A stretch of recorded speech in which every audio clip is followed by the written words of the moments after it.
আসসালামু আলাইকুম। ওয়ালাইকুম আসসালাম। হাফিজুর ভাই কেমন আছেন? আলহামদুলিল্লাহ। যাক আলহামদুলিল্লাহ। আপনার সামনে এগুলা কি?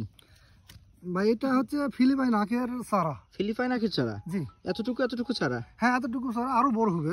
তাই নাকি? জি।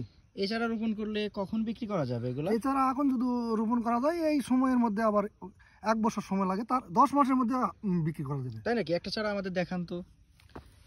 চারার কোয়ালিটি আমরা একটু দেখি। মাশাআল্লাহ, এটা হচ্ছে গিট রাখা হয়েছিল, গিটের থেকে চারা হয়েছে তাই তো? হ্যাঁ।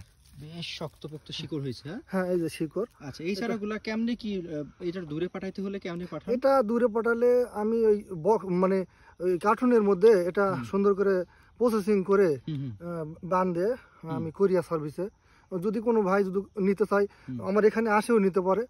আর আমি সাধারণত কুরিয়া সার্ভিসে বেশি দিই আর কি। আচ্ছা আচ্ছা, কুরিয়ার সার্ভিসে যায় না? জি। আচ্ছা, এগুলা কি প্যাকেট করেন নাকি সরাসরি এইভাবেই পাঠিয়ে দেন? না, এটা প্যাকেট বলতে এই কার্টুনের মধ্যে আমি রেখে দিই। কার্টুনের মধ্যে সুন্দর না, ভাঙার কোনো সমস্যা নেই। ভাঙার কোনো সমস্যা না, নেই? কোনো সমস্যা নেই। আচ্ছা, চারাগুলা কেমনে কি রকম বিক্রি করেন?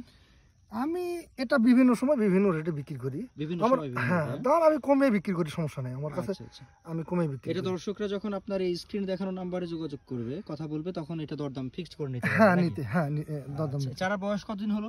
এটা বয়স চলতেছে 20 দিনের মতো, 20-22 দিনের মতো। 20-22 দিনের মতো? হ্যাঁ। আচ্ছা, আর এই চারা রোপণের 1 বছরের মধ্যে কি সেই আখ খাওয়া যাবে? হ্যাঁ, এক খাওয়া যাবে। 1 বছর লাগে না, 10 মাসের মধ্যেও করা যায়। 1 বছরে রাখলে আরো বেশি মিষ্টিটা বেশি এই আসে। পাশে এটা কি কার ক্ষেত? আখের ক্ষেতটা? এটা আমার ক্ষেত, আমার আচ্ছা। এটা হ্যাঁ আমার ক্ষেত। এখানে চারা করেন আর ওখানে রোপণ করেন তাই তো? হ্যাঁ, ওখানে করি। আর তারা আমি ওখান থেকে ওই আখ কেটে নিয়ে আসে, এগুলা আমি কাটিং করে এগুলা বীজতলাতে বীজ হিসাবে বিক্রি করি। আচ্ছা, তাহলে আপনার একটু ঠিকানাটা বলে দেন আমাদের দর্শকদের। আমার ঠিকানা, আমার বাসাটা হচ্ছে জয়পুরহাট জেলা, খেতলাল উপজেলা, শিবপুর গ্রাম। আমার নাম মোহাম্মদ হাফিজুর রহমান। আপনার মোবাইল নাম্বারটা একটু বলে দেন। 01728 812 625। আচ্ছা দর্শক, এই যে আমাদেরকে দেখছেন, আমাদের হাফিজুর রহমান ভাইয়ের হাতে কিন্তু দারুণ সুন্দর একটা চারা রয়েছে। এরকম প্রত্যেকটা চারা কিন্তু আপনি চাইলে সংগ্রহ করতে পারবেন। স্ক্রিনে দেখানো নাম্বারে যোগাযোগ করে হাফিজুর ভাইয়ের সাথে কথা বলে চারা সংগ্রহ করতে পারেন, তাই না? জি। ধন্যবাদ ভাইজান, আসসালামু আলাইকুম। ওয়ালাইকুম আসসালাম।